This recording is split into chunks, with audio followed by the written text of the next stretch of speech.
Uma lei de 2022 complicou a vida daquele segurado, daquela pessoa que paga o INSS e vai pedir uma perícia na justiça. Se você não me conhece, meu nome é Otávio Salum e hoje eu vou dizer o que essa lei modificou. Vem comigo! Bom, primeiramente, para quem não sabe o que é uma perícia judicial, vou dar um exemplo para vocês. Vamos supor que a pessoa vai no médico dela. Aquela pessoa que paga o INSS, tem carteira assinada e tal, ela fica doente e vai no médico dela. O médico dela diz, olha, você não pode trabalhar por um prazo X aqui, 3 meses, 6 meses. Com base nesse atestado, eventualmente se tiver mais algum documento médico, um prontuário, um exame e tal, essa pessoa vai marcar uma perícia junto ao INSS. Só que daí o perito do INSS vai dizer, não, você tem condições sim de trabalhar. Então, o que acontece? Essa pessoa que está buscando um auxílio-doença, uma aposentadoria por invalidez, está buscando ficar encostado, como muita gente diz, essa pessoa ela tem um atestado do médico dela dizendo que não pode trabalhar e tem uma decisão do perito do INSS dizendo que ela pode trabalhar. Então ela vai lá, ela contrata um advogado especialista em direito previdenciário e vai discutir a questão na justiça.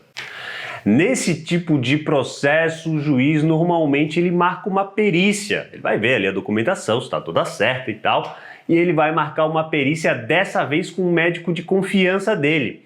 E é com relação a essa perícia que a lei de 2022 trouxe modificação e é isso que a gente vai tratar hoje. E para você que se interessa pelo tema direito previdenciário, perícia, enfim, aposentadoria de modo geral, já convido você para curtir esse vídeo, para se inscrever no canal, para ativar a sineta, ficar sempre ligado e, claro, compartilhe esse vídeo com outras pessoas para elas saberem as novas modificações que a gente teve na lei brasileira. Essa lei de 2022 que eu venho falando, ela trouxe uma série de modificações para perícias judiciais. As perícias judiciais são as perícias na justiça, como eu falei. Então, para quem vai pedir auxílio-doença, benefício por incapacidade temporária hoje, né, aposentadoria por invalidez, para quem vai pedir benefício assistencial, LOAS, enfim, toda perícia que a gente passar na justiça, que tem a ver com o INSS, né? Toda perícia que a gente passar na justiça vai ter essa modificação. Eu vou deixar, para quem quiser dar uma olhada na lei, eu vou deixar o link na descrição, daí você pode acessar e ver a parte técnica, caso lhe interesse. Bom, eu vou deixar um artigo para vocês, para mim é o dispositivo mais importante, vocês deem uma olhada, pausem o vídeo, tem uma parte ali que está grifada e está sublinhada, é justamente esse que é o mais importante, que é o motivo do vídeo de hoje. Basicamente é o seguinte, talvez passe despercebido, mas vejam que esse artigo, esse dispositivo da lei, ele diz que caso o médico, resumidamente, ele diz, caso o médico perito, o perito do juiz, discorde do laudo do perito do INSS, ou seja, se ele discordar, ele vai dizer que a pessoa não tem condições de trabalhar. Porque, né, se o médico do INSS dissesse que a pessoa não tem condições de trabalhar, a pessoa muito provavelmente não entraria com a ação, não teria motivo. Então, o que quer dizer? O médico do INSS vai lá e diz que a pessoa não tem condições de trabalhar, que a pessoa tem condições de trabalhar, melhor dizendo. Aí o médico do juiz diz, não, ela não tem condições de trabalhar. Só que se ele falar isso, ele vai ter que fundamentar de uma maneira muito mais elaborada e tal. Talvez você pense, porra, Otávio, mas não tem nada a ver, é lógico que ele tem que fundamentar. Ok, mas então eu lhe pergunto diferente. Por que o perito do INSS, quando ele discorda do médico da pessoa, que muitas vezes é um professor universitário, um especialista que está acompanhando a pessoa tem, ele simplesmente diz, olha, a pessoa tem condições de trabalhar e ponto. Por que ele também não tem que fundamentar?